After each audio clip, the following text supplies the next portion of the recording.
Welcome to Tell Me Your Story, New Paradigms for a New World. I'm your host, Richard Dugan, and I thank you so much for joining us on the radio broadcast at 7 a.m. and 7 p.m. on a Sunday and Monday mornings at 1 a.m. The broadcast podcasts are available on SoundCloud, iTunes, TuneIn Radio, Spotify, Stitcher, Player FM, Blueberry, as well as richarddugan.com, the homepage, as well as the radio show's page. And we encourage you, if you can, to support us financially to keep the programs moving forward and take care of all of the ancillary things through PayPal and Patreon accounts. They are for your security as well as ours. We hope that you will do your part and do what you can if you feel led to do so. We'll even take energetic support as well.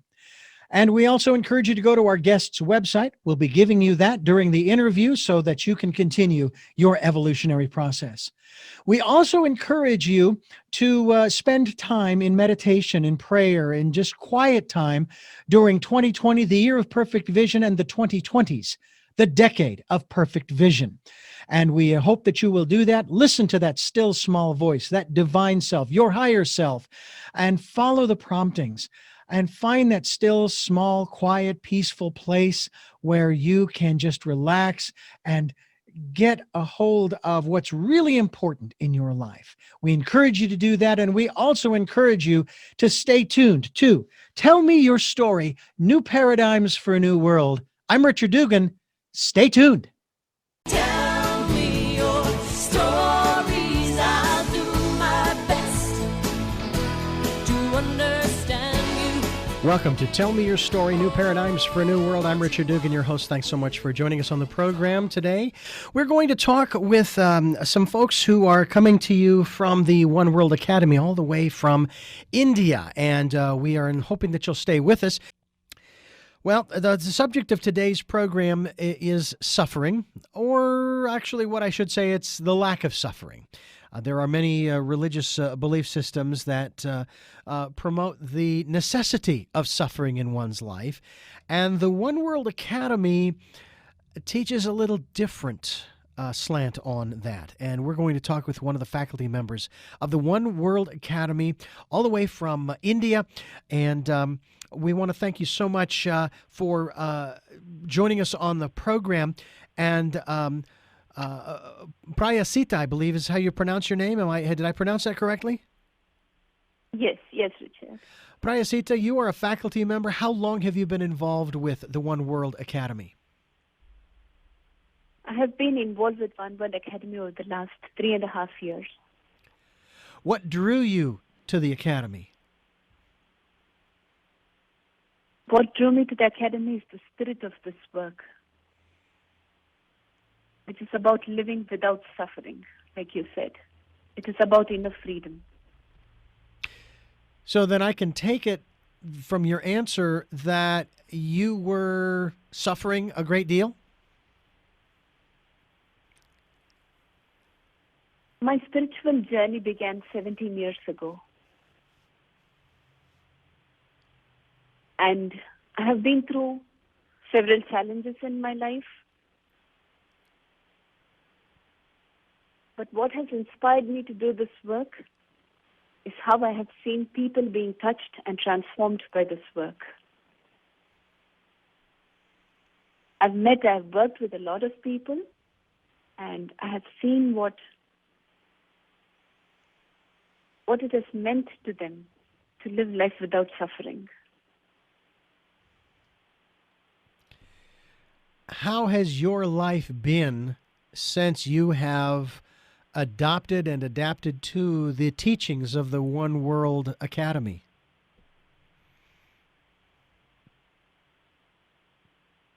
My life has been much more peaceful, much happier. I feel much more connected to people, to myself. And I feel responsible for my inner state of being. I know today that how I experience life, how I relate, what I do with my life, the vision I hold for my life, is a choice I have. And that it is always possible to experience happiness. In every experience, in every relationship, in every moment. There is the possibility of joy. There is the possibility of love. And this choice, the awareness of this choice, has given me great freedom, has helped me bring about love in my relationships. Now, you know that in the United States, one of our founding documents, the Declaration of Independence, gives us the freedom to pursue life, liberty, and not happiness, but we are given the freedom to pursue happiness. I have to wonder if if there's a little bit of a problem there in that the founding fathers didn't know what happiness was, so they figured, well, if you want to pursue it, you can pursue it, but you can never attain it. It sounds to me like the One World Academy has found a way for people to actually attain happiness. Yes. To us, happiness or freedom is an inner experience. It is not so much about the external freedom. Mm-hmm. It is an inner experience. One World Academy, I would say, is a spiritual school, a wisdom school. To us, spirituality is the art of being able to free oneself from inner suffering. When there is no inner suffering, then there is freedom. There is peace, there is joy, there is love. Tell us a little bit about your background, where you come from, both in a real world material sense, but also from a spiritual perspective. That what was it that you were born and raised into that apparently, I can only assume, did not serve you well at this point after 17 years of searching that led you to seek out the One World Academy?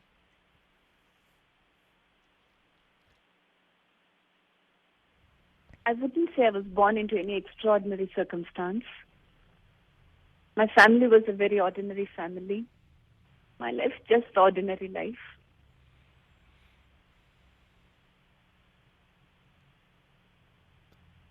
We have had our problems in relationships in the family. But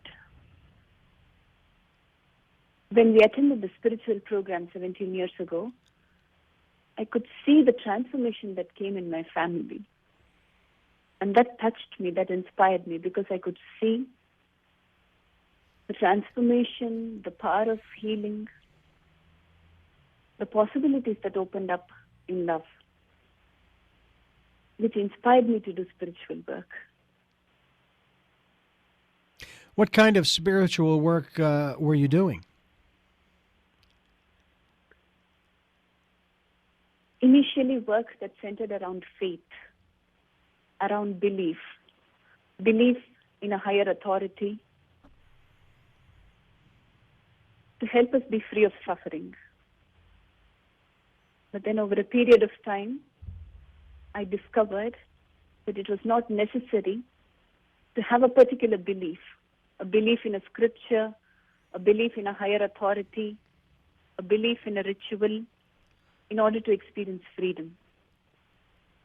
I realized that to experience freedom, what was necessary is awareness of our thinking. No kind of authority, no kind of dependence is necessary to experience inner freedom. And this I have experienced in my journey with One World Academy. The founders of One World Academy, Krishnaji and Preetaji, have inspired me with the way they have lived. I've been very inspired with the way they have dealt with their challenges.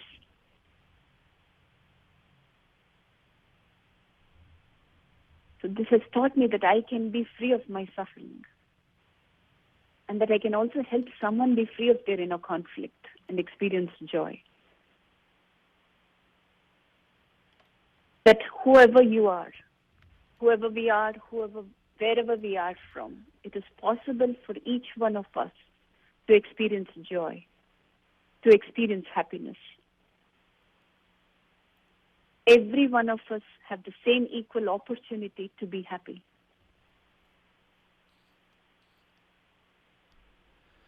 It sounds like your family was involved with the Academy long before you Is that correct?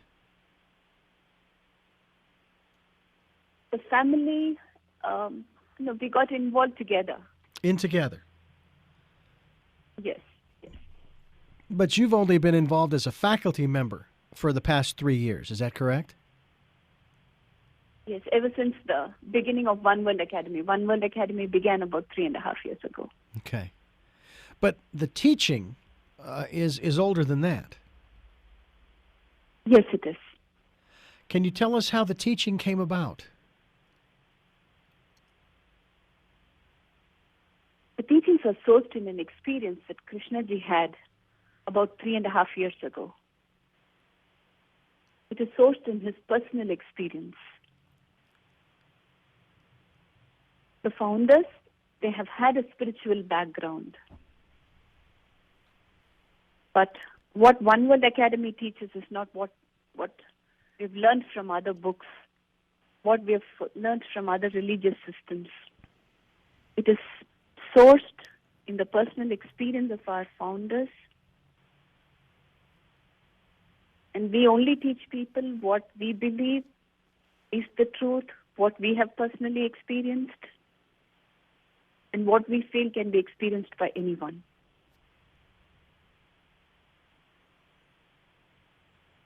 Is there a particular text or book that others can acquire without having to travel all the way to India to attend the One World Academy?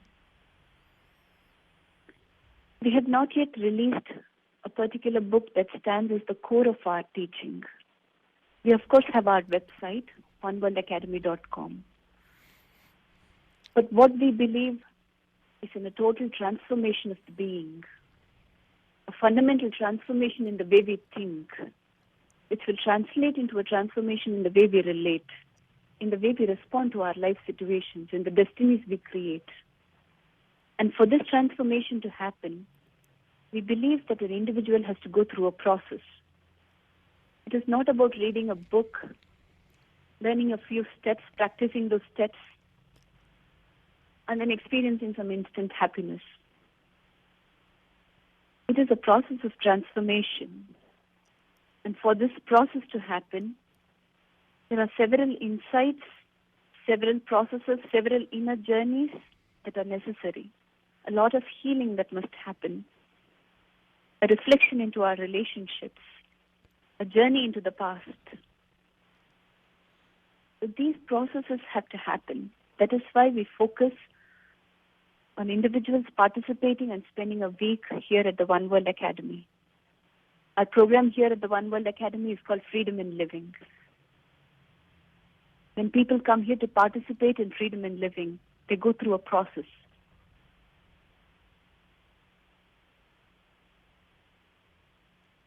Can you describe that process?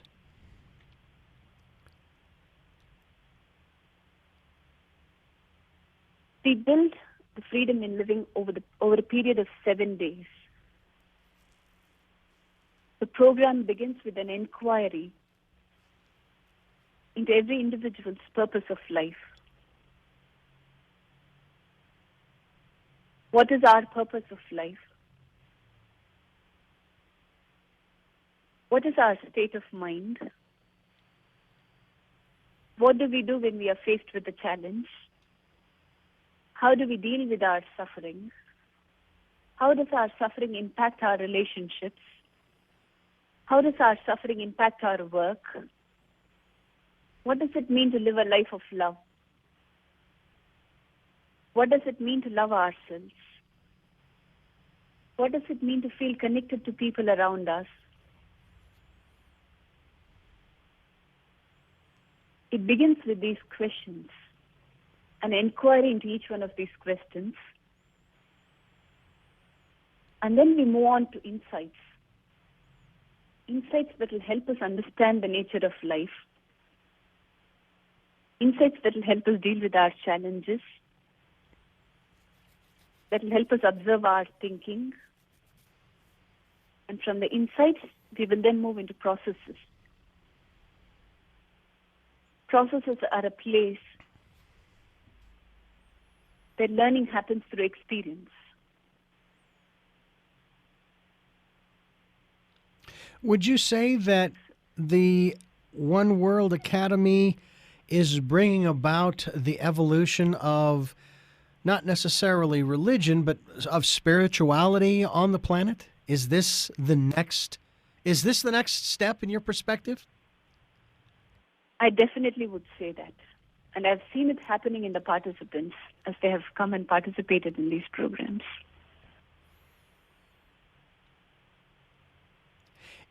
In terms of your understanding today of the big picture, as far as the universe is concerned, and your role and your part in it, how has that changed for you?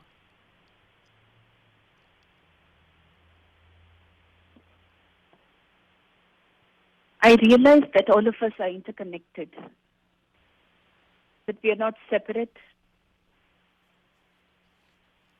as we usually tend to believe, that our lives, our successes, our well-being is independent of each other.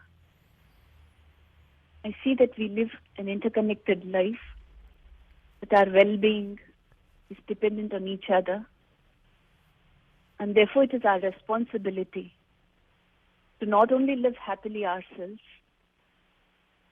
but also help each other live happily.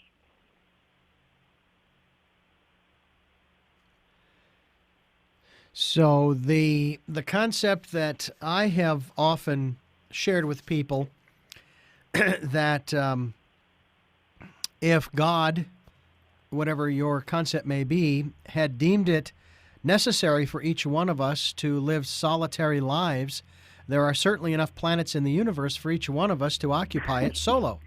But the reality is that all 7 billion of us, and growing, are here. Yes.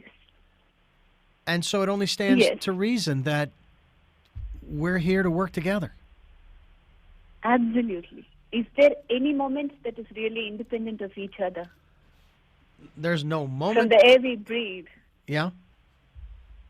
The air we breathe, if not for the trees that were there outside of us, would it be possible for us to be breathing the air we breathe? We could say the trees are an extended part of our own lungs.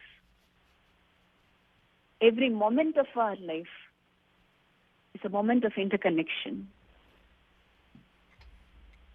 We suffer because we think we are separate. When we think we are separate, there is fear. There is the need to protect ourselves from each other. There is caution, there is fear, there is violence, there is division. The reality of our lives is that we are all interconnected. Every moment, each one of us, every experience, there's nothing that we own, no experience that we could have, which is independent of the rest of the universe. Yes, we are living in such an interconnected universe. How could we ever live without reaching out to each other, without connecting to each other? I'm not sure if you have heard the words of the new Pope, Pope Francis, the day after he was elected. He basically said that, in this case, of course, the Church, the Catholic Church, needs to reach out to the poor, but then he added, and the Church needs to be poor. And that basically it's saying basically the same thing, that we are all part of we're all part of the wealth, but we're all part of the poverty too. We're all connected in that respect. Absolutely. Yeah. Yes, yes. So what about relationships in your life in light of this newfound freedom that you have from suffering? And I know in talking with other members of the staff there that we're not talking about an obliteration, a complete annihilation of suffering in your life. Yes. But it certainly is far less than, and you're experiencing much more joy and happiness in your life than before. How has that enhanced the relationships that you establish now?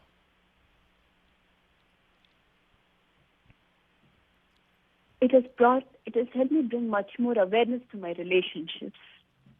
Because when I get hurt, it is much easier for me today to bring attention to my thinking and to ask myself what is more important to me. Is it important to me to be hurt, to blame? How many moments of my life am I going to lose in holding the other responsible for my happiness, in the disappointments I experience? Or am I going to live my life making love important? The choice seems to be becoming more clearer to me by the day. And it is easy for me to choose love. It is easy for me to choose happiness. Now, you live, and in this case work, in what some might consider to be rather rarefied air. You are surrounded by others who are Yes. teaching as well as living these principles of the One Yes. World Academy.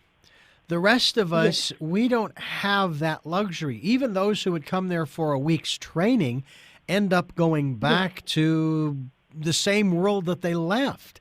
And it has been shown over in terms of specifically when you talk about people going through, say, drug rehabilitation, that the place where they rehab is wonderful. Again, the rarefied air.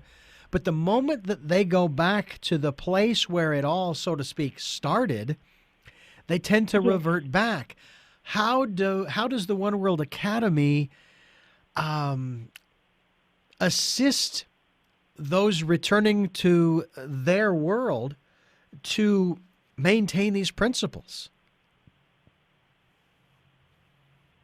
I agree that living a life of awareness is much easier for me because I live with people who are living in awareness, who are practicing it. That is a blessing. Participants who come here and get back to their work, get back to their families, may not have the same blessing. But just because we do not have people around us who are not practicing awareness, are we going to live in suffering? Is that a choice that we are going to make? It's simply because people around me suffer, people around me are not happy, I too choose not to be happy. That obviously is not a choice we would like to make in our lives. If we really love ourselves, then we would gift ourselves the gift of happiness. Because that is a gift only we could give ourselves. Nobody else can give it to us. Inner freedom, happiness, and love is something that only we could give ourselves. And no matter where we are, what our challenges are, what our life circumstances are, it is our responsibility to choose happiness over every challenge. Participants who come here and go back can participate every month in conferences that we conduct. These conferences help them reconnect and strengthen their insights, their experiences. We take them through some insights and a meditation that helps them strengthen their processes, their journeys. And we're always available to them in case they need help and they would like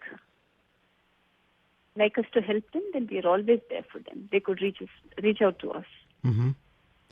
So there is a support system available throughout the days and weeks following their return. And Yes, there is a support system. And what kind of people are coming to the academy? I mean, it can't be inexpensive to fly to India, let alone to spend a week there. So I'm just wondering how could a person like myself even find the wherewithal to decide, hey, I want to go? How would I do that? Are there scholarships? We do not provide scholarships right now. But we have had all kinds of people come here to the process, because when you know that happiness is important, when you make it a priority, you find a way, you find the means to come. Mm-hmm. But what we also encourage is for leaders to come. Leaders from various organizations, leaders from various fields to come. So they come here, learn the art, and take it back to their people. We encourage people to spread the message, to take it to their organizations, to their families, to their loved ones, to spread this message. Well, I think that it's quite extraordinary work that the Academy is doing, and it's certainly something that we need to be looking at new ways of getting through and letting go of a lot of the old thinking and feeling in this case, in order for us to evolve as a species. That's kind of what I'm hearing here is that in addition to the evolution of spirituality for humans, Yes. the human itself is evolving through this process. Absolutely. Absolutely. How can the human be separated from spirituality? How can we be separated? The individual's journey is the journey of spirituality. Our collective journey is the journey of spirituality.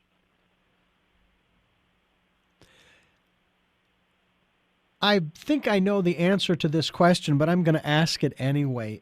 Do you have any regrets leaving the old life behind? Was there anything in the old life that you wish you still had?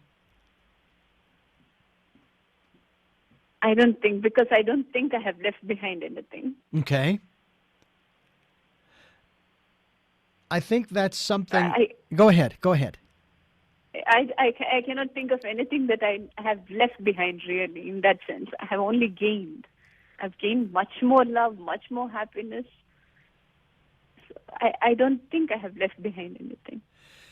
It sounds to me like the process at the One World Academy does not ask you to leave things behind, because it's those things in your past that you have to go to and deal with in order to move forward into that freedom. Is that a fair assessment?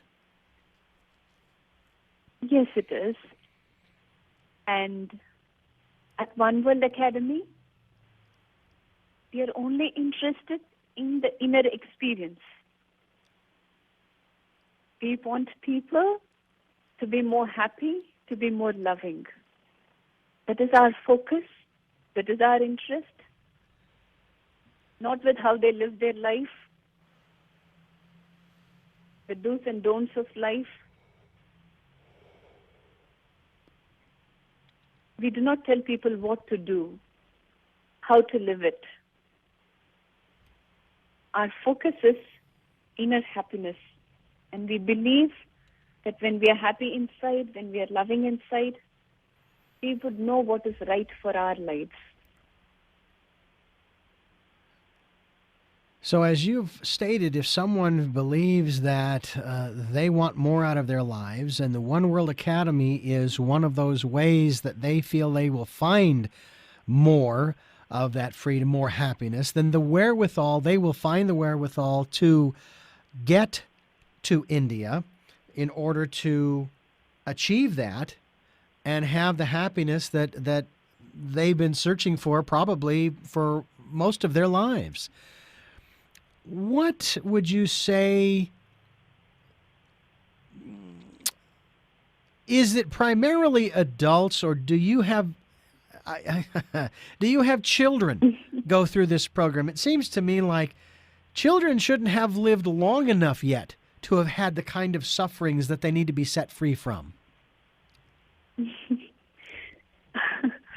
We do have students going through this program. And apart from the week-long programs that we have conducted at One World Academy, we've conducted several programs for students. Students, I would say, from the age 13 onwards. Because the experience of jealousy, the experience of fear, the experience of anger doesn't happen when we grow up into adults alone. It happens when we are young.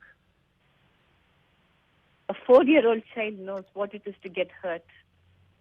A 7-year-old knows what it is to experience fear. A 13-year-old knows what it is to experience jealousy. These experiences happen all the time. They don't wait until we are 30. Mm-hmm. And in our experience, we have seen that a child that is 13 years old is able to understand and apply these insights so he or she can free themselves from their inner disturbances and be more peaceful. To a child, it translates into fear of exams, into peer pressure, into comparison with friends, into being able to accept their own looks, their status in society.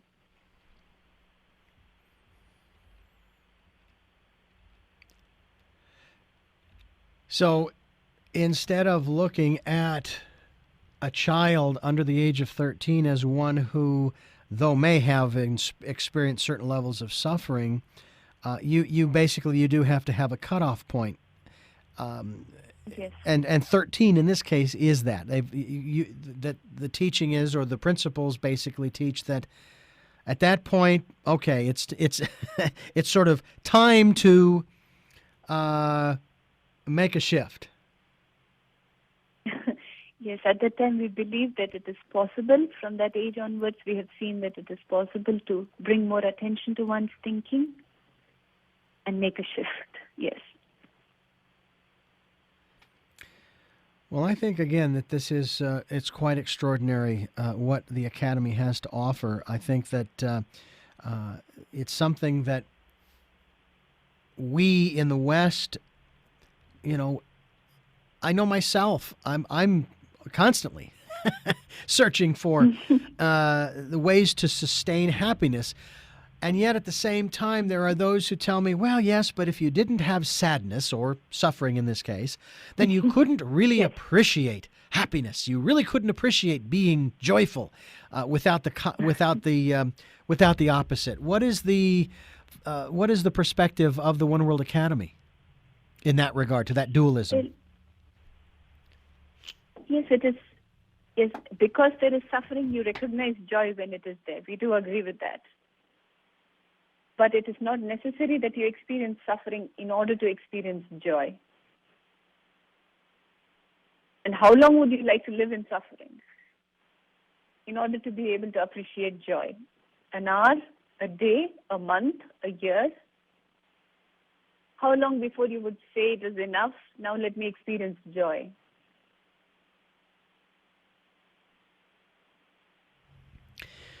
Well, it is a choice each one of us has. Mm-hmm. It's a choice each one of us has. Suffering is inevitable. The experience of suffering will come to each one of us. And it is because suffering exists in life that we know what joy is when it happens. Suffering will happen to each one of us. But how long do we want to suffer? The choice to be able to move out of suffering is in our hands. So are we going to suffer for 1 hour, 1 day, 1 year? How long before we say, this suffering is enough? Let me start living my life with joy.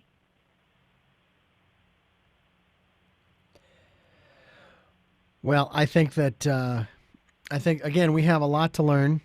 We've been here such a short time on this planet as beings, and it just seems to me like somehow, some way, and that's sort of the direction I'd like to go when we come back from our break. The Academy has found at least one way to find a better way of living, a better way of being, and we're going to talk more with Prahasita in just a moment. I'm Richard Dugan. This is Tell Me Your Story, New Paradigms for a New World. Stay with us. Tell me your stories. I'll do my best to understand you. Welcome back to Tell Me Your Story, New Paradigms for a New World. I'm Richard Dugan, your host, and Prahasita is my guest, and she is from the One World Academy. She's one of the faculty members, and we're talking with her about the One World Academy and the teachings, the practices, the process that goes on there to free oneself to live a happier life. And it's not a 100% freedom. It's not completely free from suffering. We're even with the teachings from the One World Academy, we're still going to experience suffering, right? Yes. But it's going to be diminished because we're going to have a better awareness of where that suffering is coming from, and we're going to be able to shift out of that suffering into happiness much quicker. Absolutely. Can you share with us about the teachings? Where did they come from?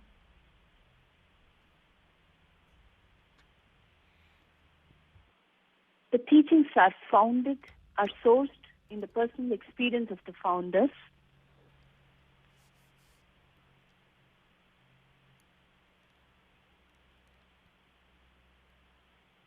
And what has... The Go ahead. Yes, Richard. The search for freedom itself is not new. That has been the quest of man for thousands of years now. The quest for freedom, the quest for inner happiness. And the path has always been awareness. Whoever has experienced joy, whoever has experienced inner freedom, has in some way practiced awareness.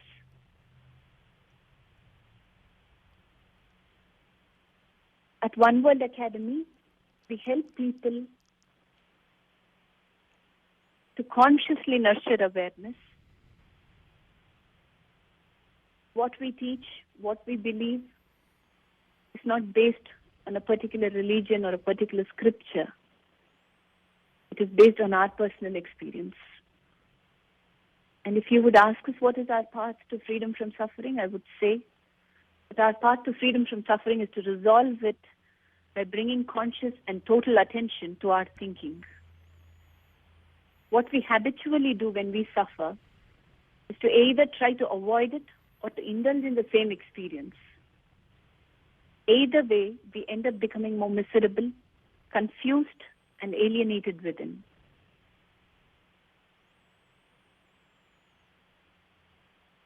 And what do we mean by bringing attention to our thinking? For instance, let us take this experience of loneliness. If we were to observe ourselves when we feel lonely, we would see that the experience of loneliness is not so much about lack of company. We could sometimes be feeling lonely in the midst of people. What we usually tend to do when we are lonely is to involve ourselves with some work, try to find a person or an experience that will move us away from our loneliness. If instead of all this, we could bring our attention to the experience of loneliness itself.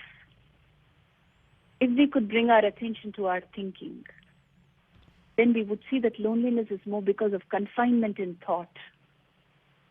In loneliness, we have isolated ourselves from the other. Internally, we have isolated ourselves. We are involved in some inner disturbance which has made us build walls around ourselves. On reflection, we would be able to observe that when we are joyful within, we naturally feel connected to everyone around us. So it is about bringing conscious attention to our thinking.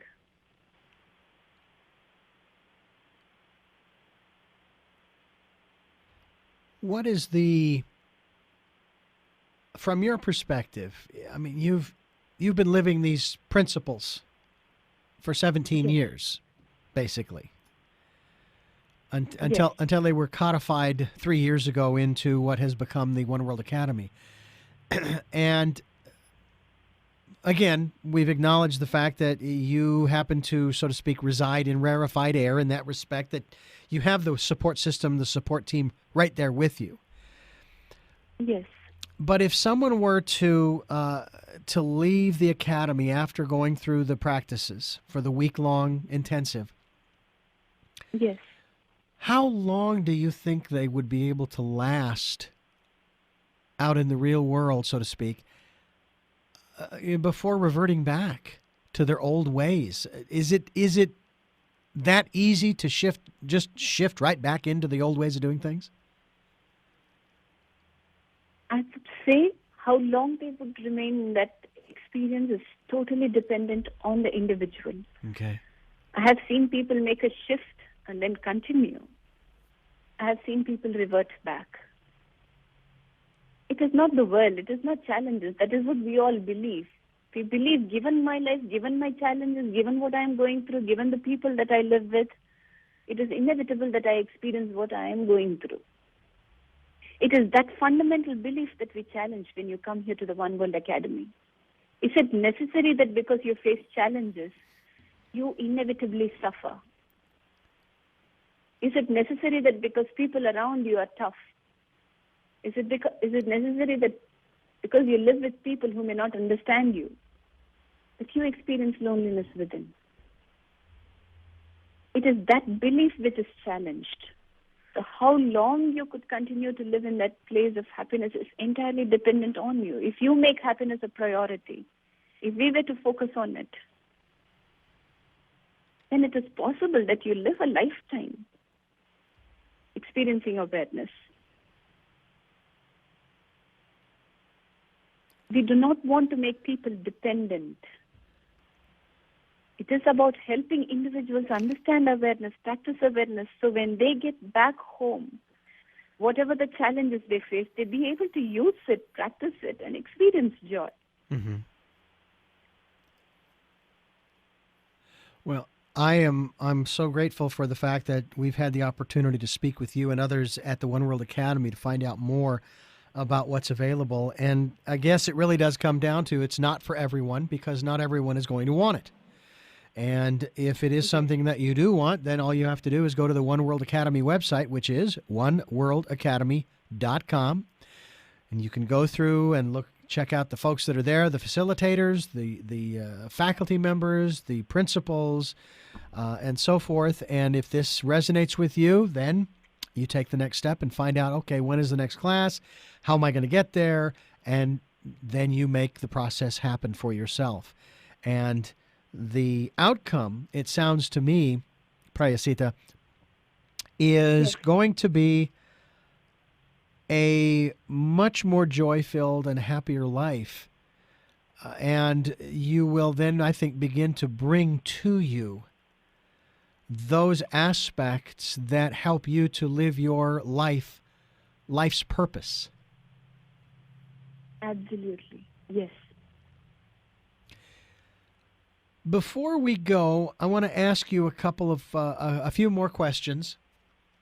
The first question is, who is Prahasita? Who is Prahasita? Yes.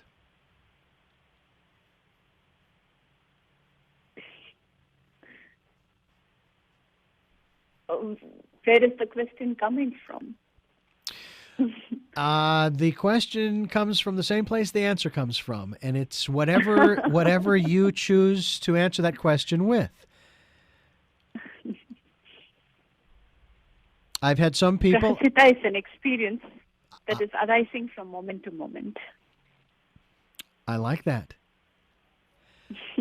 And what do you hope to or want to achieve through the work that you are doing?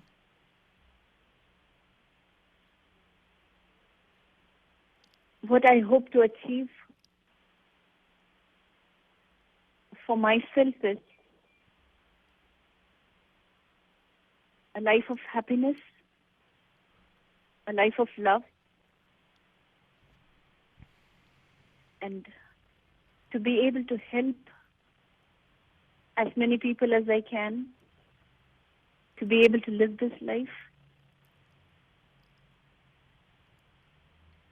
Even if we could impact a few thousand people, who would in turn impact others around them,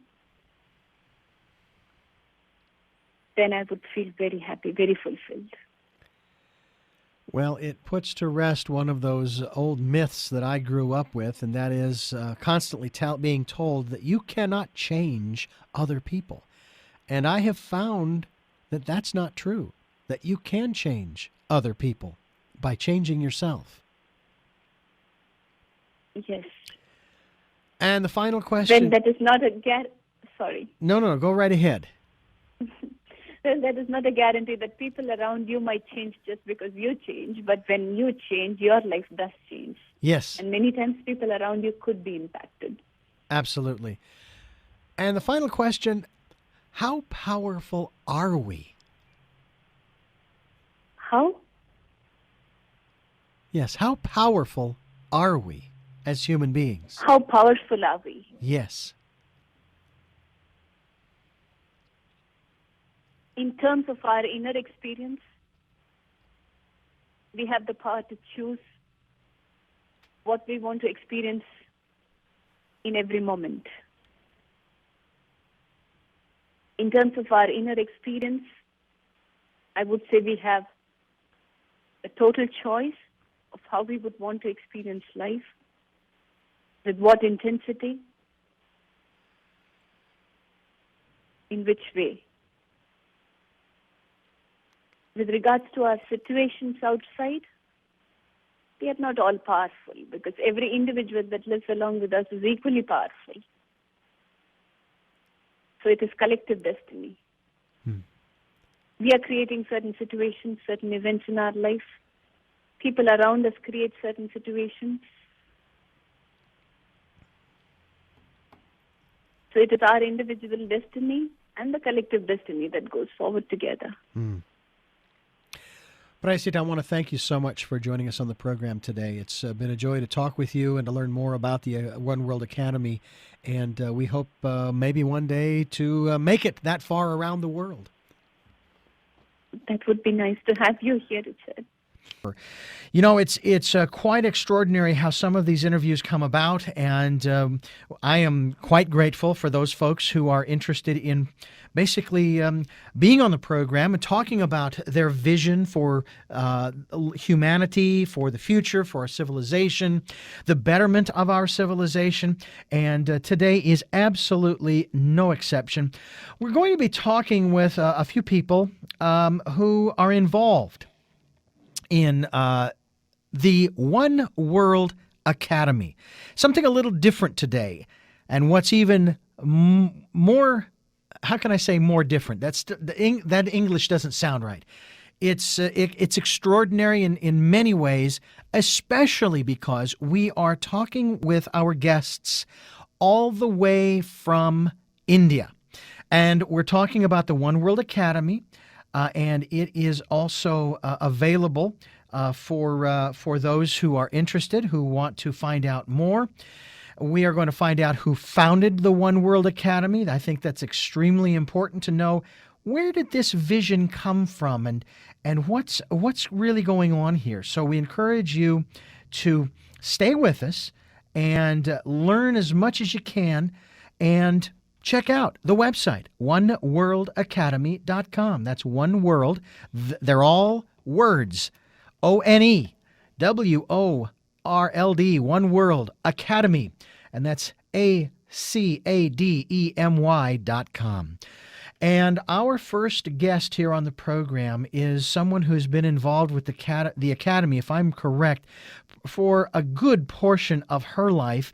And her name is Purnima. And Purnima, I want to thank you so much for joining us on the program. Thank you, Richard. And you are in India as we speak. We have this incredible technology that allows us to speak around the globe, quite literally. My understanding was that anytime I was digging a hole in my dad's backyard, I was digging a hole to China. I have a funny feeling it's probably a little further to the east than that, but nonetheless, you are literally on the other side of the globe, and so I'm guessing it's probably nighttime there, midnight, 1, 2 a.m., what have you, 12 hours difference. And I thank you so much for being with us here on the program. Thank you. My pleasure, Richard. Now, are you of Indian descent? I mean, obviously the accent might say so, but hey, I don't know. You could have been American-born and then moved to India.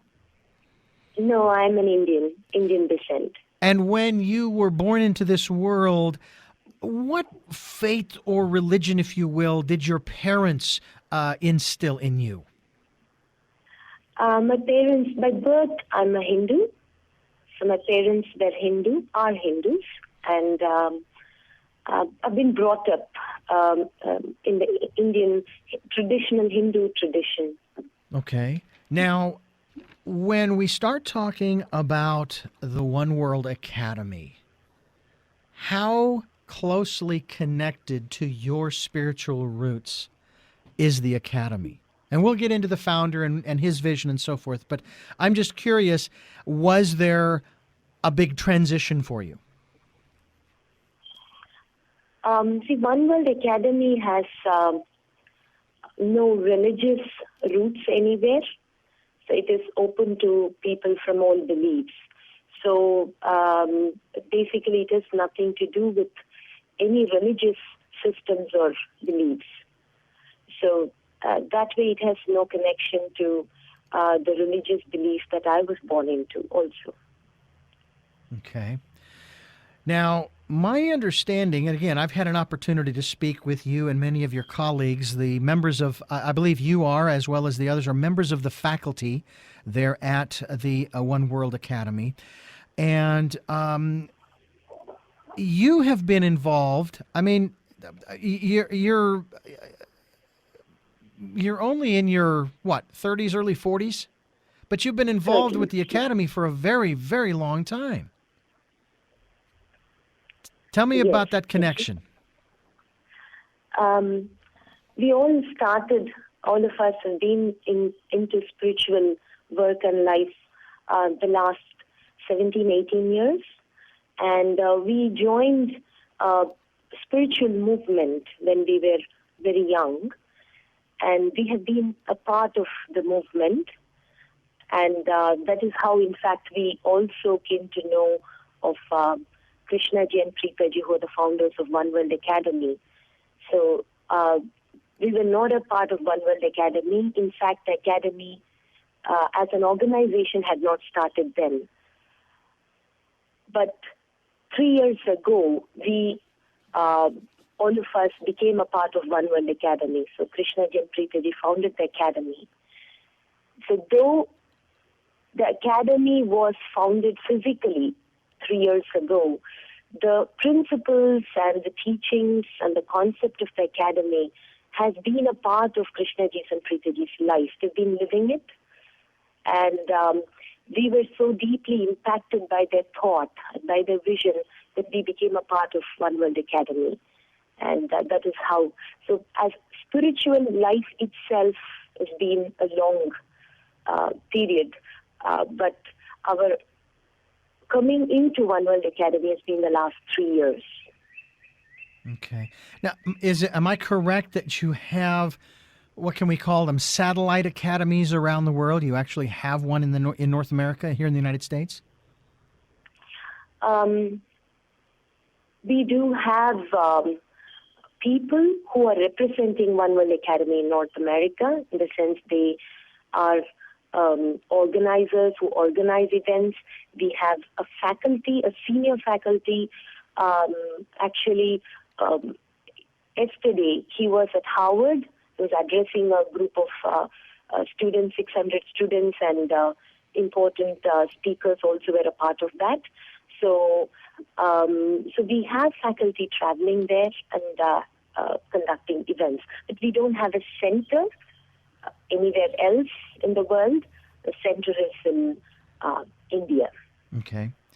Now, the focal point of the One World Academy, as I've conversed with you and the others, focuses on one word in particular, but the mission statement that you have on the website says, live in awareness, discover life, and share your growth.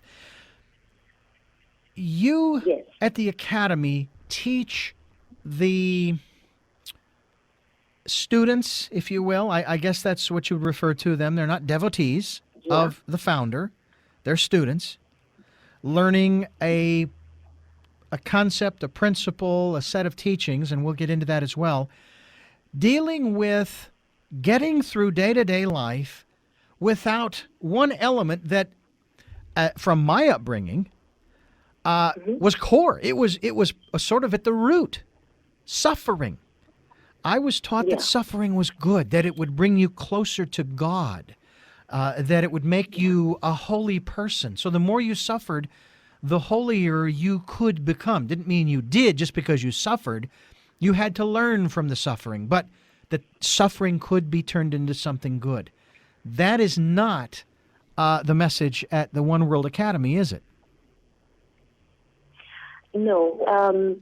Krishna ji and Preeta ji, who are the founders, they have a very radical view of spirituality, which I would like to share. I think that would be a very good opening into the concept, Yes. the principles of One World Academy itself. Their view of spirituality is to be free of all those concepts, ideas, and conditioning that are binding us, that are causing us suffering, that are hurting us. They believe that suffering, the state of suffering itself, has no relevance to our process of living, to life. If you look at life, suffering is an inevitable experience in the process of living. When we are challenged in life, when we go through certain problems, a crisis, then there is suffering. We don't say that suffering does not arise. Suffering arises. But the choice to live in suffering or to come out of suffering is ours. And it is possible to be free of suffering, to live life free of suffering. That's what they believe. And the path they teach is the path of awareness. So the core of One World Academy is freedom from suffering. And suffering as an experience has no relevance to this process of living. Life is beautiful. Life is beautiful. Life as we experience through be it the sensory experiences that we have, be it the inner emotional experience of life itself, the spiritual experience of life. It's possible to have an extraordinary experience of life. Then why do we choose to live in suffering? And what does the suffering do to us? If we can reflect on this question, what is suffering doing to my life? Is it adding any value to my life? Is suffering actually making me into a better person? Is suffering doing something to me that can make the quality of my life better? If we had to actually reflect on this, then we would understand that suffering is actually a self-destructive pursuit. Living a life of suffering is a self-destructive pursuit. So we choose to move out of suffering. We would choose freedom from suffering. So that is the core of One World Academy. Do you still experience suffering in your life? Absolutely, Richard. Every one of us go through suffering. I do experience moments of disappointment, anger, fear, hurt. That is suffering, right? Suffering is any of these destructive emotional state. That is what we mean by suffering. Conflict is suffering. Fear is suffering. Jealousy is suffering. Guilt is suffering. So I do experience these states, but what I do is I have learned the art of awareness, the insights, the principles, the understanding that can help me move out of that state of suffering. And secondly, through life we have gone through this experience of suffering so much that it has almost become habitual. We find our way into suffering. So many people, even in my own life experience, and I have spoken to lots of people who come and attend our programs, whom I guide in the processes, suffering is more a home state. It is an addiction to go back into that state. Whatever life situation may present itself, we tend to habitually move into that state of suffering. And each of us have our own story of suffering. For somebody, it's a story of rejection. For somebody else, it's a story of fear. So each of us have our own series of emotions, stories that build us into that state of suffering, that lead us into that state of suffering. And so we need to become aware of this habitual state, this habit that we have gotten into, is leading us into this place of suffering. So it's more a habit. So it is very important to become aware of this habit and nurture beautiful states of being, auspicious states of being, like gratitude, compassion. So at One World Academy, we teach both. First level, the first step is to become free of suffering, to learn the art of awareness and become free of suffering. The second step is to nurture beautiful states of being, like gratitude, compassion, love, and connection. I find it very interesting as I have perused the faculty list, the team, that all of you are about the same age. All of you, Yes. yeah. And is there something to that? I don't believe in coincidence. I call those coincidences. It seems to me that we're talking about folks who are in their 30s, early 40s, who are involved in this teaching. I keep wanting to use other words. This movement. It's not a movement.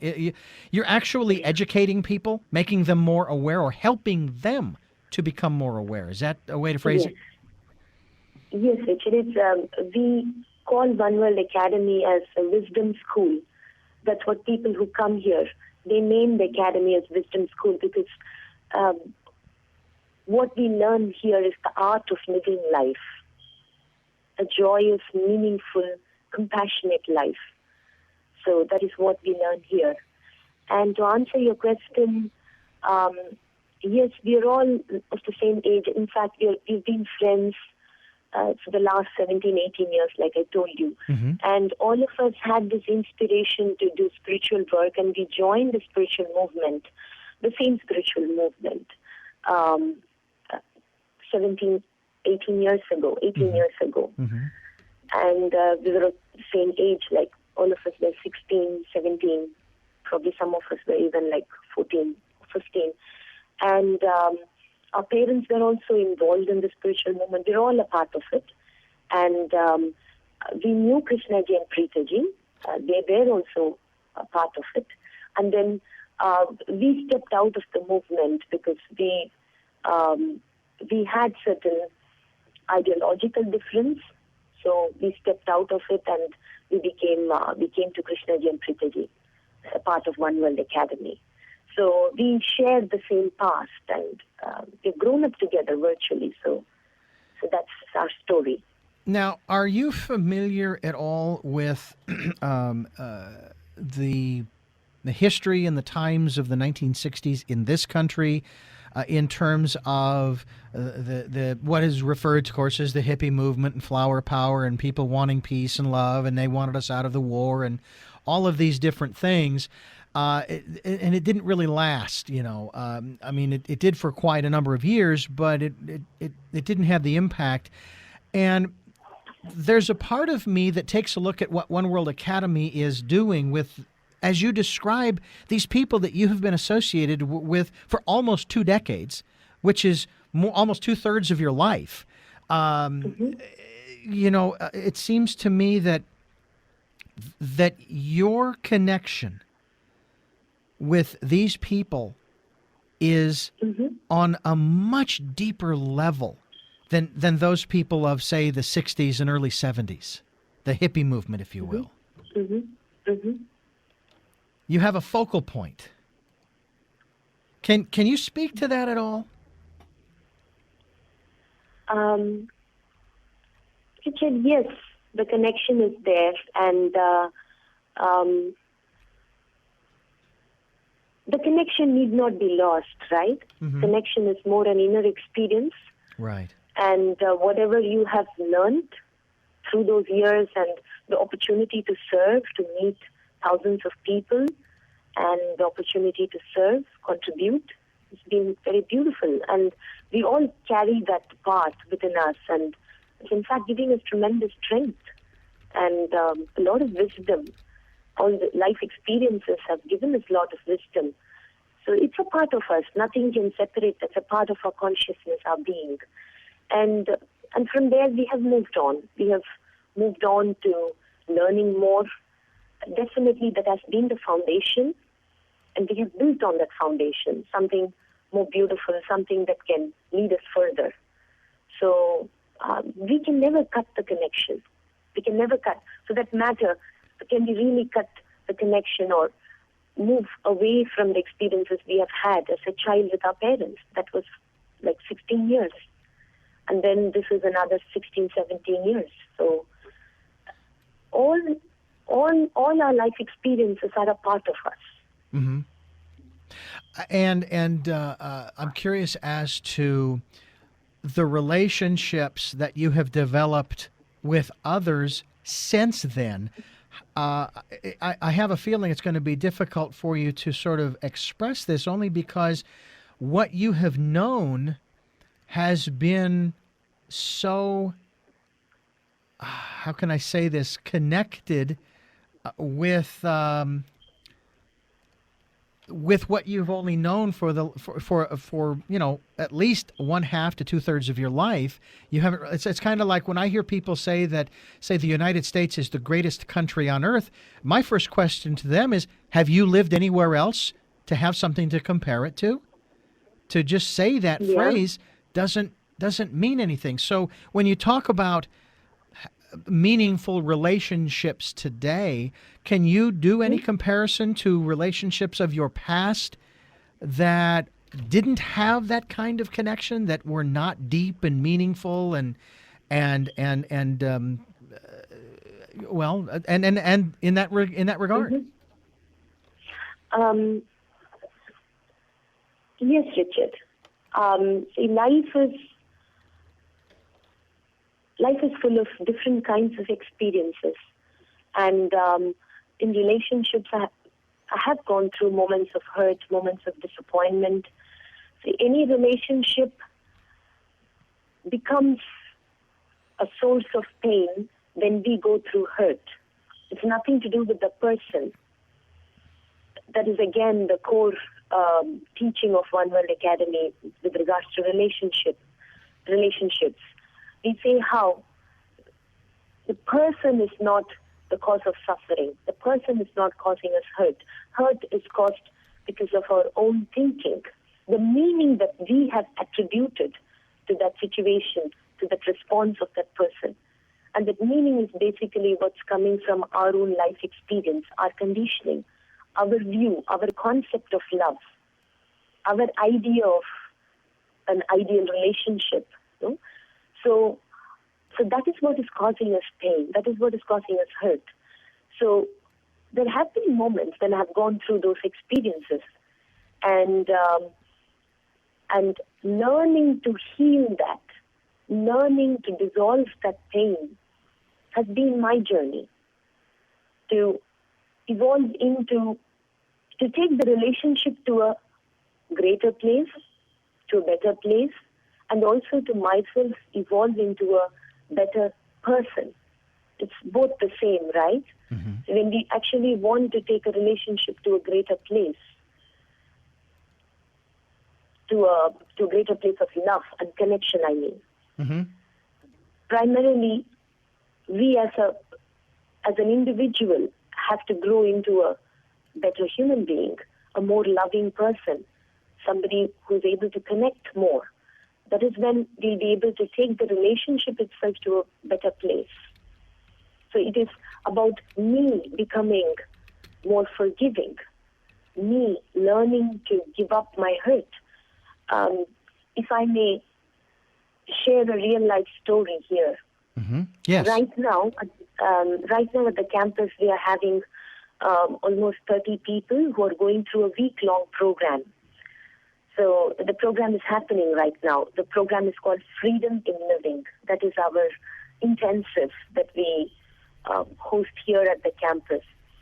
And the group of participants, very interesting group, most of them from Korea, there are a few from the US and Europe. So I have a participant here, a lady whom I'm guiding in the process. So the process started yesterday, and yesterday night I had a conversation with her, and she opened up and shared her story with me. She said she got into a relationship with a person, with a man. Right now she is married to this person. 4 years ago she got into this relationship. And this person is from a different country, different nationality, and he's from Germany and she's from Norway. And she decided that the first time she met this person, she knew this is the person with whom she wants to spend the rest of her life. And the same response came from the other side. And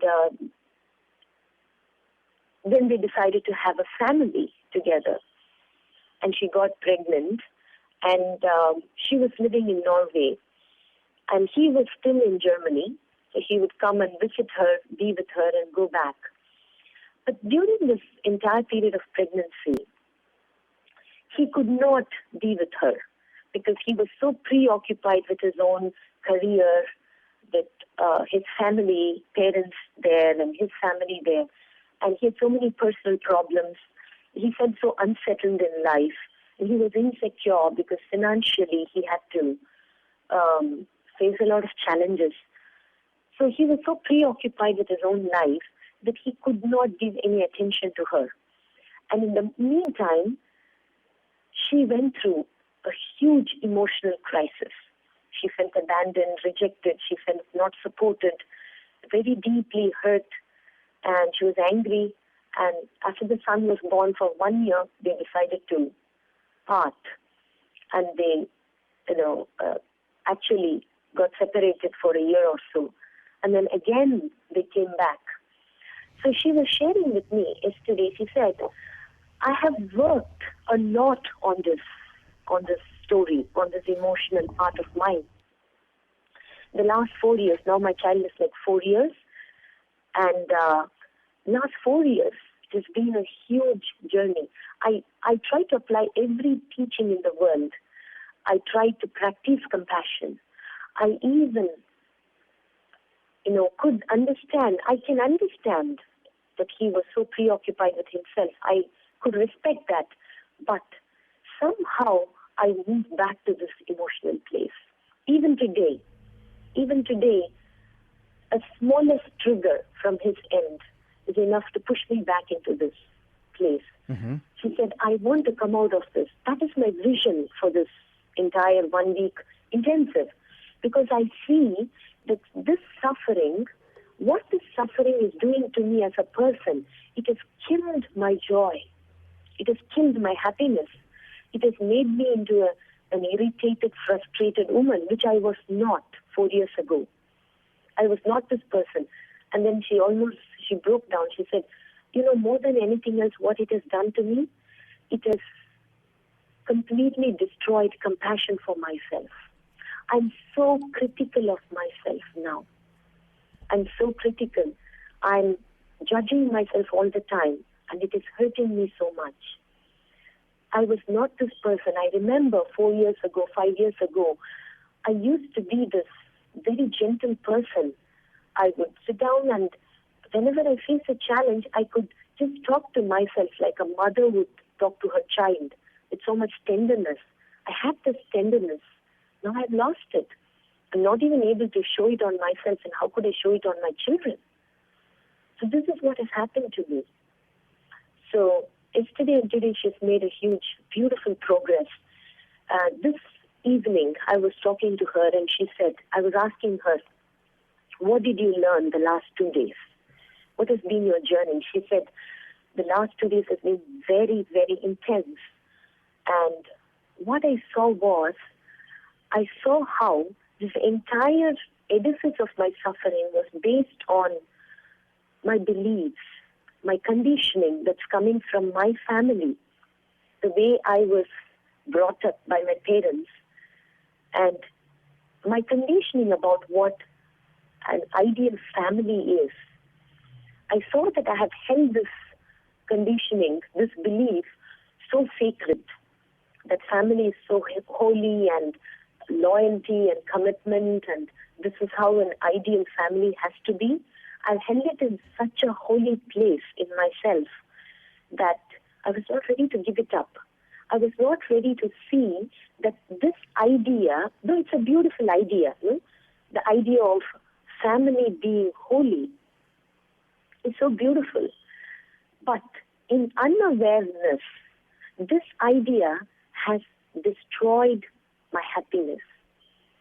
It has destroyed my relationships, so much so that I'm blaming my husband that he has no compassion or care for me. But what have I become?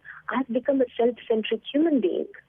I've become a self-centric woman, because all the time now I'm blaming, I'm angry that he's not this, because my conditioning is driving me. This idea is driving me. This belief is driving me.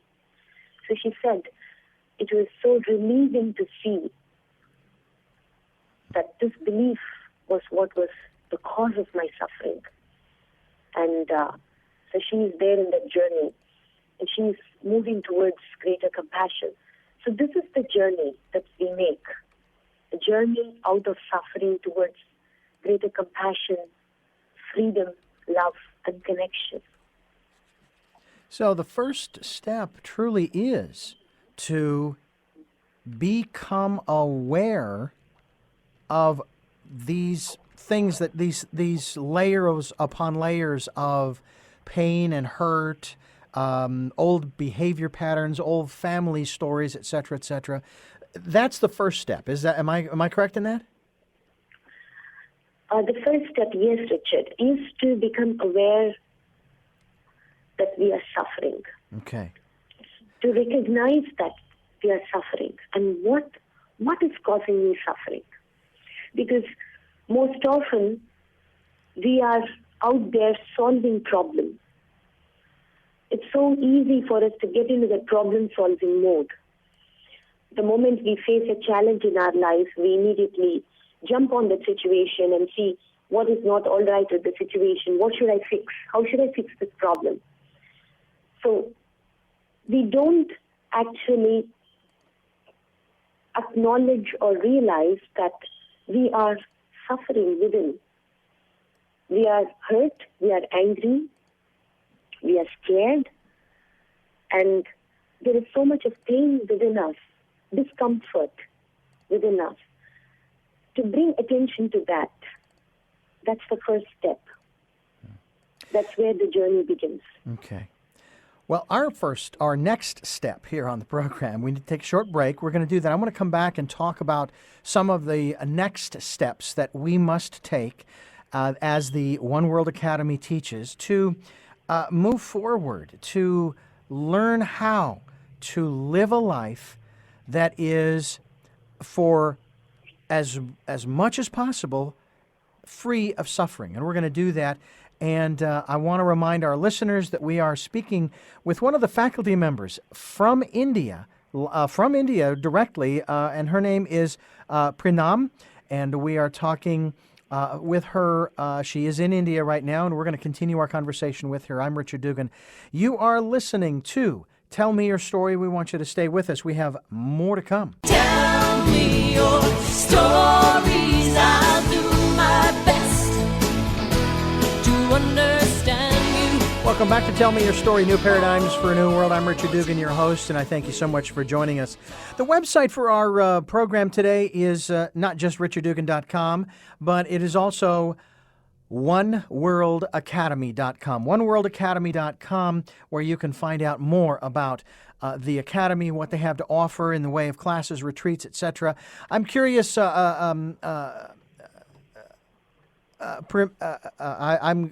already mispronouncing your name, and I apologize for that. Purnima. Purnima. Purnima. I want to know about a little bit more about this whole aspect of, suffering is such a huge part in all of our lives. And you actually define some other aspects that some people don't even think about when they say that when we think of suffering in terms of jealousy and some of these other emotions that come up. And you're also not talking about living an emotionless life, emotion free of a life free of emotion, or even a life free of what we would consider to be the negative emotions. Because my understanding is that we really need all of that. It's all part of the whole. It's when we get stuck and seriously stuck, that's when we need to start taking a look at what's going on. So what are some of the other steps once we have become aware of our suffering? And for some of us, it's sometimes it's harder to see because we've buried it so deeply and it's become so much a part of our day-to-day life. Yeah. It's like, I can't see the forest for the trees. So once we've made that step to awareness, where do we go from there?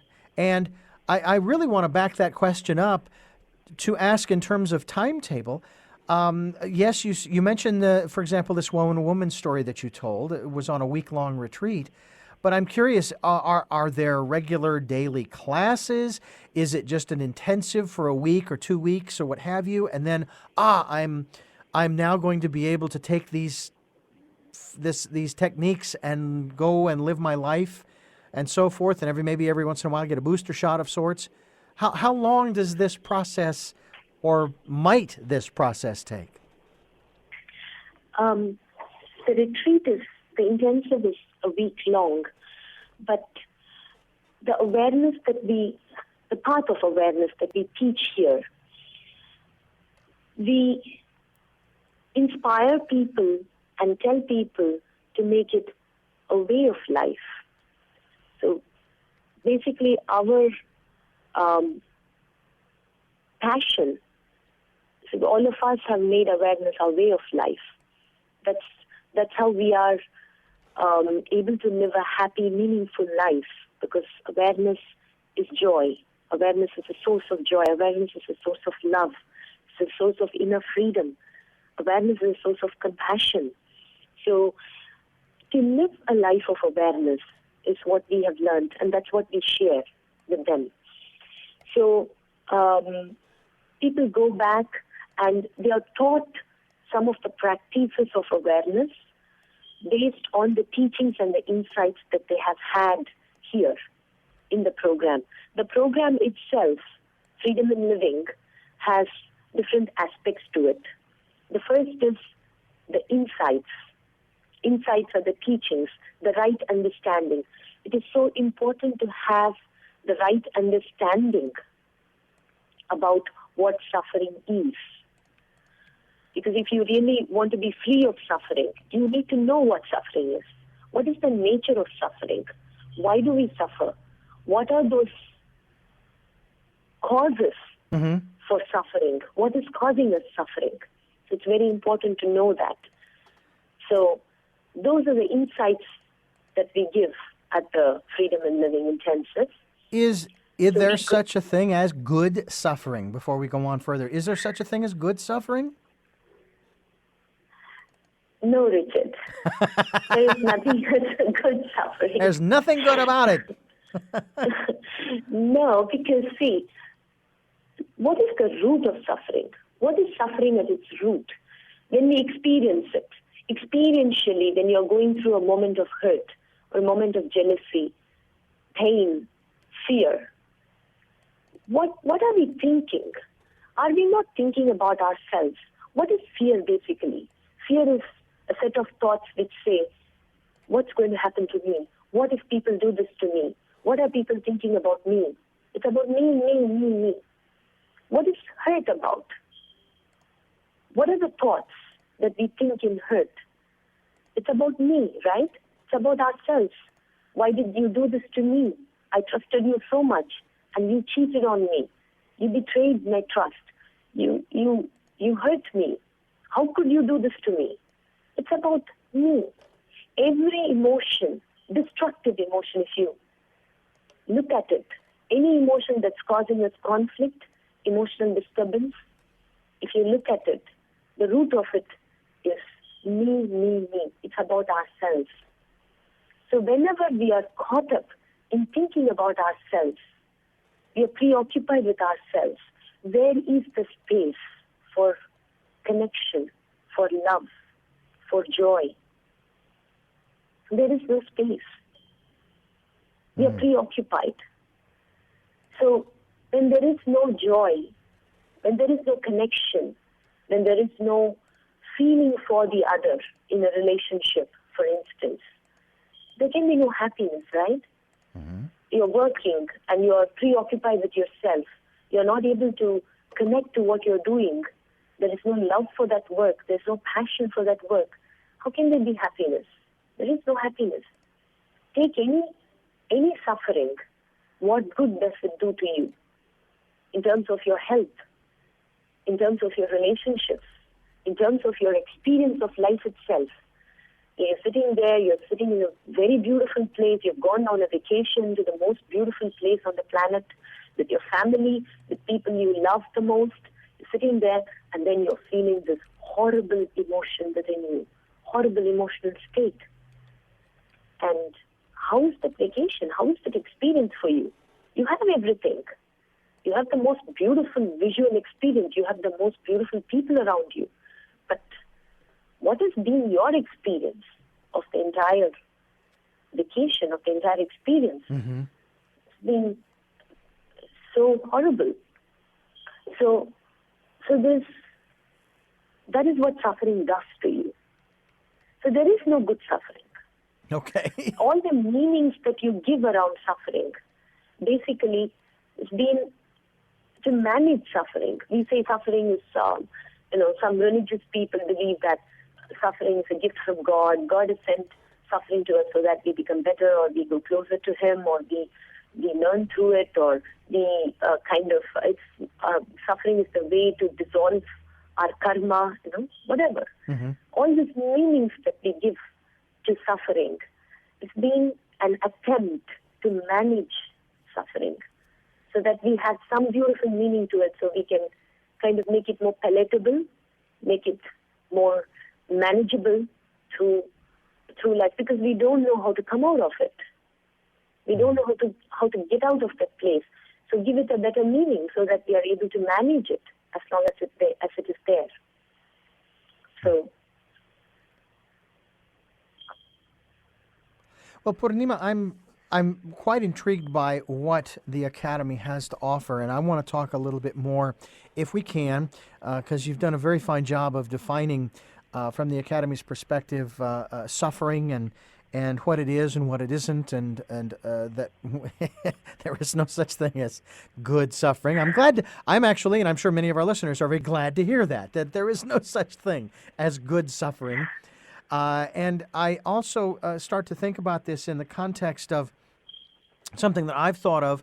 I've tried to share with people as well in that the way in which they treat themselves. And I was actually in a discussion, and this was many years ago, with a friend of mine, and we were talking along, and I said, I see the way that you treat yourself and the way you talk about yourself and so forth, and I have to ask you, would you treat your friends the way you treat yourself? Would you say the things to the people who are closest to you that you say to yourself in private? And of course the answer is no. Well, of course not. They're my friends, they're my family, they're my brothers, sisters, mother, father, etc., etc. And so I said, well, then why do you say it to yourself? If you wouldn't say it to me, why would you say it to yourself? And to me, that's that whole self-loathing, that one does not love oneself, and again, that's all part of that suffering process. Yeah. And I do find that that's rather interesting. I remember someone they're talking about, for example, the golden rule. Do unto others as you would have them do unto you. I've heard it kind of rewritten, Do unto others as if you were the others. Yeah. I get that the academy, what I'm hearing is that it's kind of where the academy is sort of coming from. If you want to treat others with kindness, treat yourself with kindness. Give yourself Yes. kindness and love. Because is it true? I know I went through the self-help phase of the 80s and 90s. I've been through workshops and programs and intensives through the 80s and 90s, like a lot of folks did, to try to get to the root of some of my issues. And I was successful in some instances, not so much in others, but nonetheless, it was a good experience. And I have to wonder sometimes if, if we're just kind of missing the boat. Is the One World Academy, from your perspective? And again, I don't know how much information you have about other programs around the world. I'm not talking in detail, but just the fact that they're out there. What the One World Academy offers and how it differs from what is being offered today, that makes it work over those other modalities, if you will. Honestly, Richard, I have not attended a lot of programs by other organizations, though I have read books, some books from some of the teachers of the world. What I would like to say is that the path of awareness and learning the art of dissolving suffering that we teach at One World Academy, that is what we have practiced, and it works for us. And we have taught it, and people have come back saying it has worked for them as well. So I cannot honestly say how, in comparison to some other path or some other teaching, how this works better than that. I think that is for somebody like yourself, who has gone through a lot of programs to attend and then make the comparative study. I think that one of the things that is so intriguing to me about all of this is the fact that you folks, that the Academy, from such a young age. Now, I guess the benefit is that your parents were also, shall we say, influenced by the same teaching, the same information that you are now getting. Have you seen an evolution, if you will, in the teaching? How has it changed over the last 15, 17 years that you've been involved?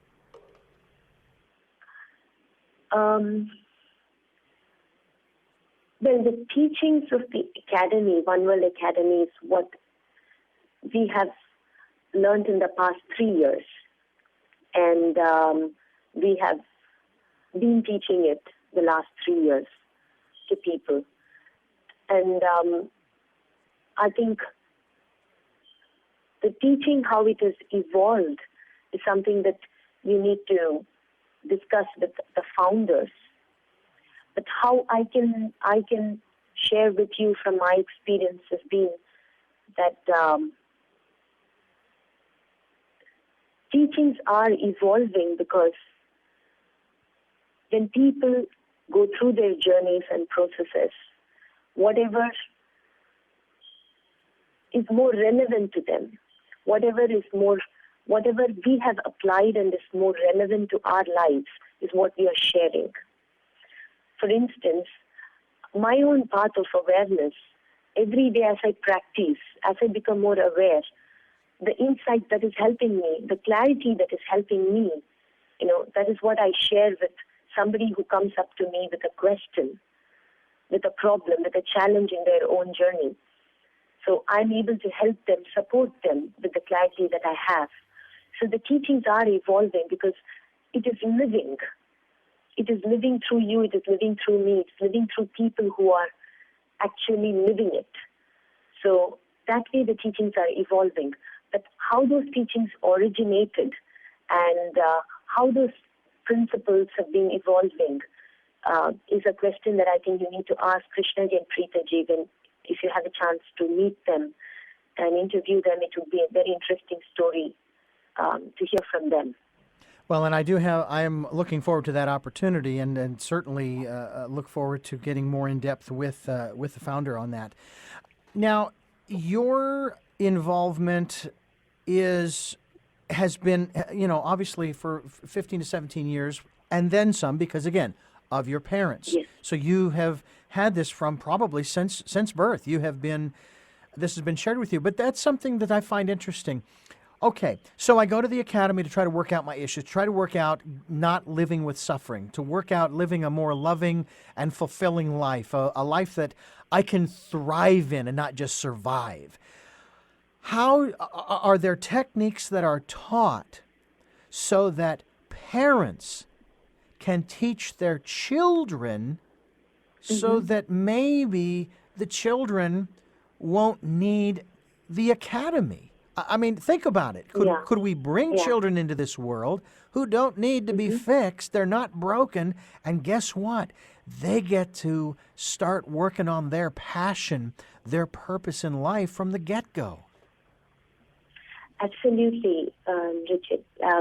In fact, Preetaji, who's the co-founder, she does a beautiful session here at the Freedom in Living Intensive on the art of connection, where she actually teaches the participants the art of parenting, which is the art of connection itself. And Krishnaji and Preetaji are themselves parents, and they have a 8-year-old daughter called Loka, and they are very conscious parents, and they share their insights into how actually parents could connect to the child and help the child become a happy individual. So they speak of a child growing up into a happy individual, and for which the parents need to have a vision for the child. It's not a vision of what the child has to become, whether the child has to become a successful XYZ. That's something concerned with the external life. But what do you want the child to become as a person, the child's state of being, and how the parents have to be connected to the child's state of being all the time. When the child is a very a small baby, when the mother gives birth to the child, obviously the mother is so connected to the child.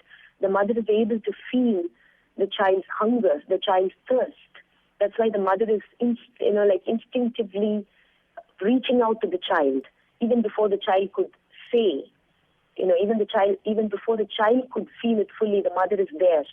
So that's a connection. But as the child grows up and starts to verbalize its needs, slowly the parent, especially the mother, also the father, slowly kind of lose connection. You expect the child to say things, and you are just listening to the child's words, not actually connecting to the state of being of the child. So it takes an enormous amount of awareness and growth on the part of the parents to be able to connect to the child.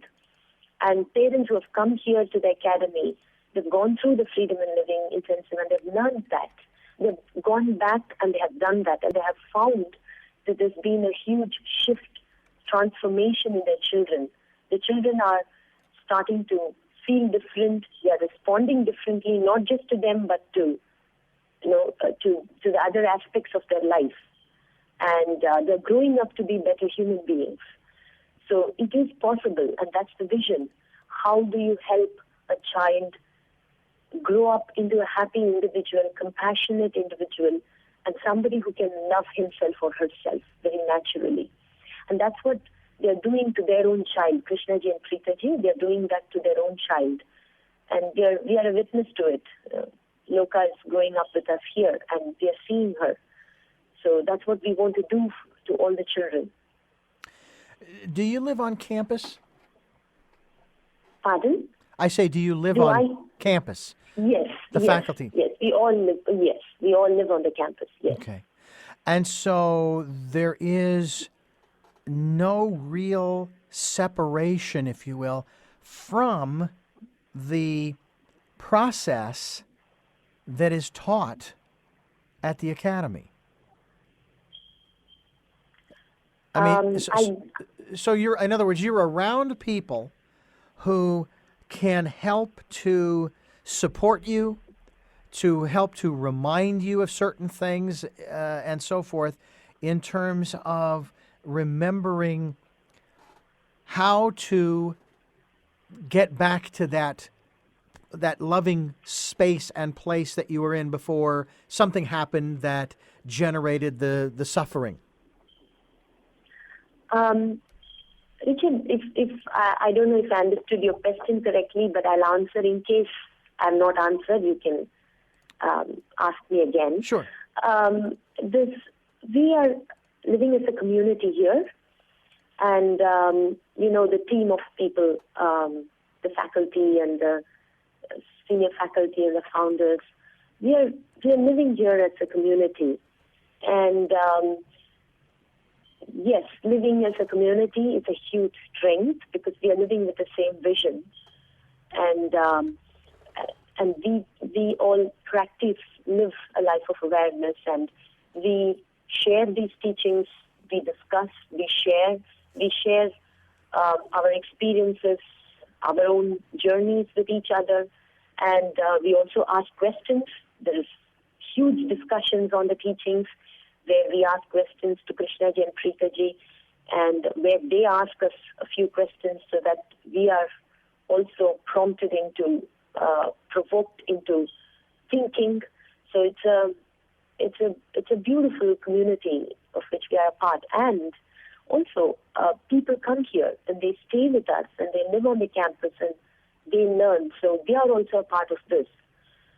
So there is no real separation between the processes and our life. Yes, it is true in a sense, because we are here all the time. This work is our vision and our passion and our life. So there is no true separation, if that's what you wanted to ask me. Yes, in essence, that's yes, exactly, because it's interesting. With many of the programs that I've been involved with, you will go for 4 or 5 days, and you will it's an intensive.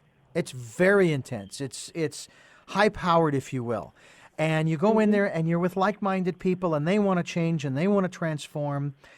And then when the weekend is over and everybody's saying goodbye and there are the tears flowing and you've learned all this great stuff and you might have a booklet or something like that you have with you, but then you go back into your world that you just came from, where all this stuff was fostered, that it was created, and you have to struggle to remember and not get caught up in those patterns all over again.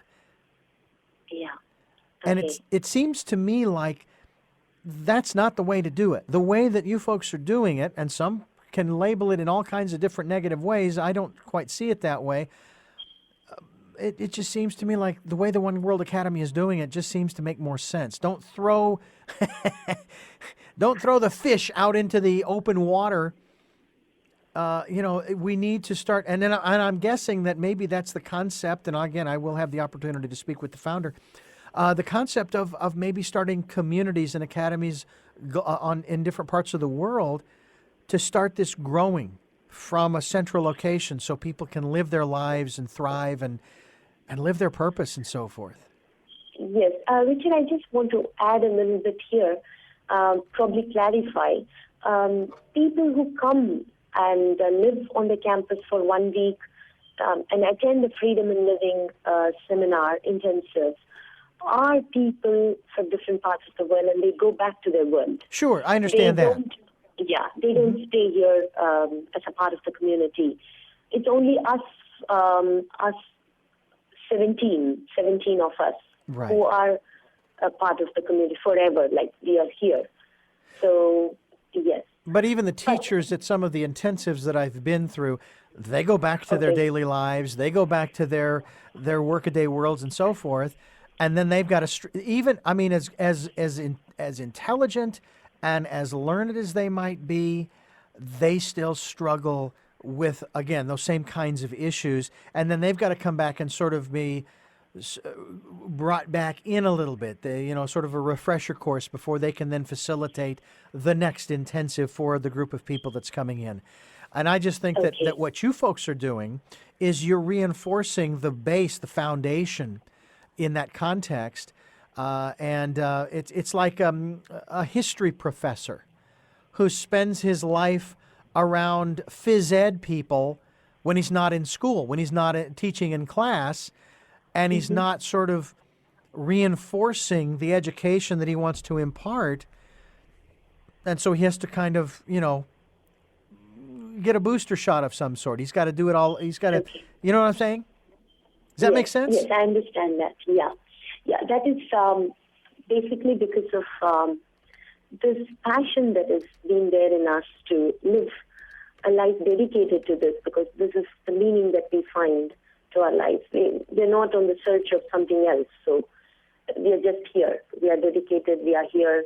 We are here to live it ourselves, and we are very passionate to share it with people who want to learn. Mm-hmm. So.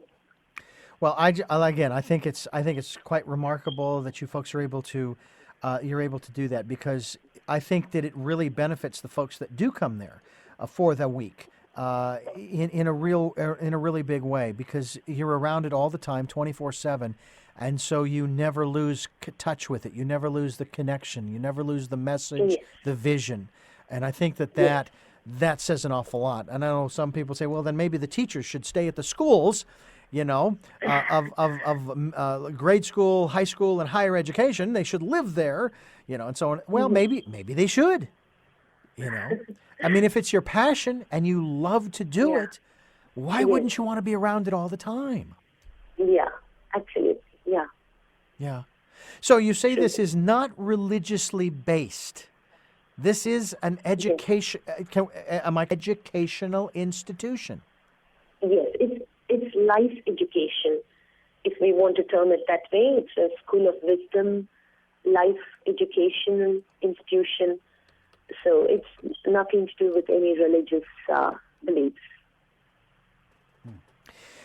Well, I want to, Purnima, I want to thank you so much for joining us on the program. It has just been an extraordinary visit, and I thank you so much for taking time out of, I know what has to be a very early morning there to talk with us.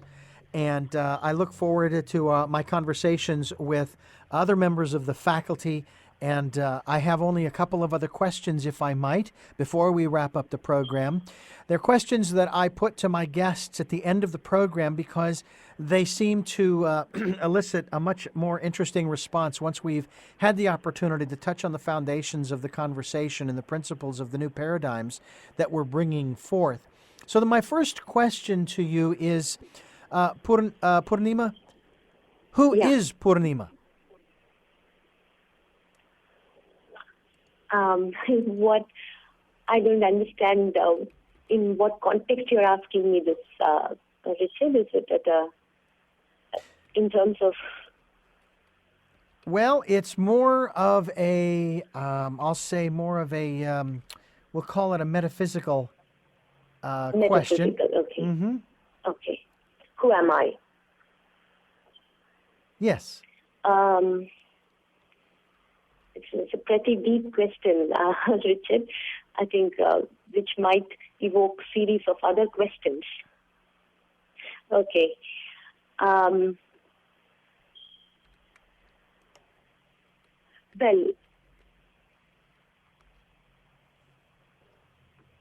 in my observation and awareness,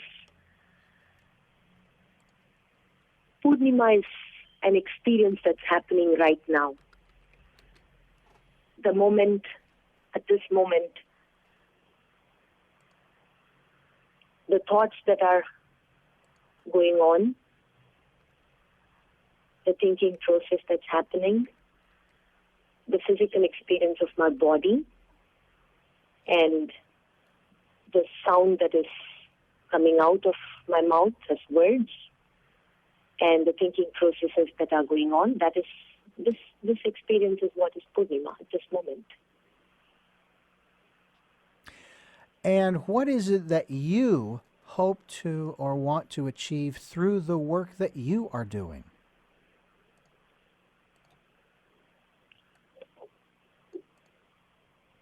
Well,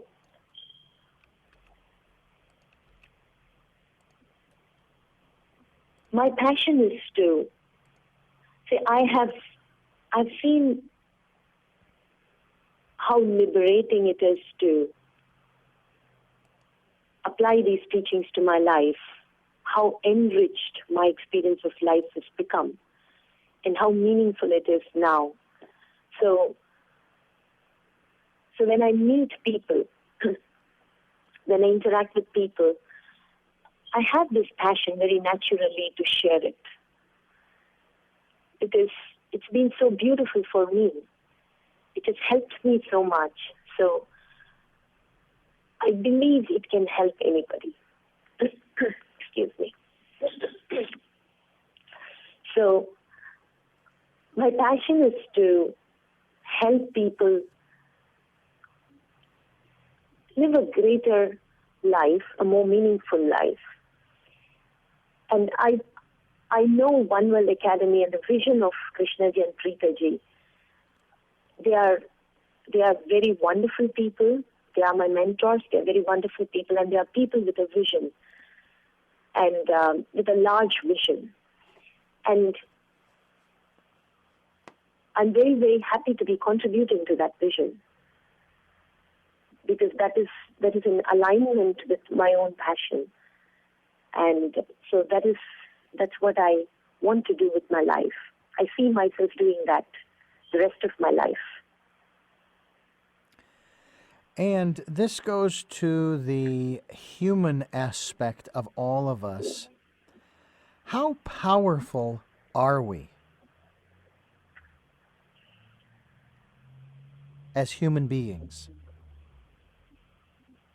Well, we are very powerful spiritually, in the sense that we have the power to create our own experience. It is our choice to determine what kind of life we would live, what we would feel, what level of awareness we would live our life from, and what we are going to feel about the world around. Irrespective of what's going on around us, we have the power to feel the way we feel. We have the choice. We are not victims to situations. We are not victims to conditions around us. We have the power to determine our own destiny. We have that within ourselves. And if you see the other way, there are so many factors in the universe that are influencing us, and there are so many situations which we cannot change.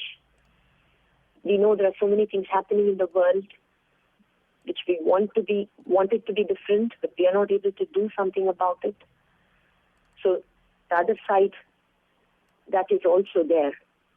But then I think if we can become conscious human beings who live life from an inner state of awareness and who are living a life of compassion and greater connection with the world around, we would be a huge power of influence. We would impact the world for good. And each of us, if we can do that, definitely the world is going to be a much, much better place. Each of us have our own circle of influence. And if we can be happy, compassionate people, then we are going to create an impact in the world around us. We are going to make a difference. And that's the power we have, the power to make a difference. Well, I want to thank you so much for taking the time to share with us your story and the story of the Academy, the One World Academy. That's oneworldacademy.com if you'd like to find out more. And I look forward to hopefully maybe talking with you again in the future. And if you or any of the faculty find yourselves out here on the west coast of the United States in the Santa Barbara area, please look us up. We'd love to have you in studio to continue this conversation. Thank you. Thank you so much, Richard. We will be very happy to meet you in person. we would do that. I look forward to that. And who knows, maybe, just maybe, if if the fates will allow, maybe I'll find my way. My wife and I will find our way there to India and maybe visit the One World Academy. You're most welcome to come here. Again, my guest has been one of the faculty members of the One World Academy. Purnima is her name, and she's been involved for quite a long time, and we thank her again for joining us. I'm Richard Dugan. This has been Tell Me Your Story, New Paradigms for a New World, giving you choices and knowledge of those choices to help make your dreams come true. Until next time, love to Lal.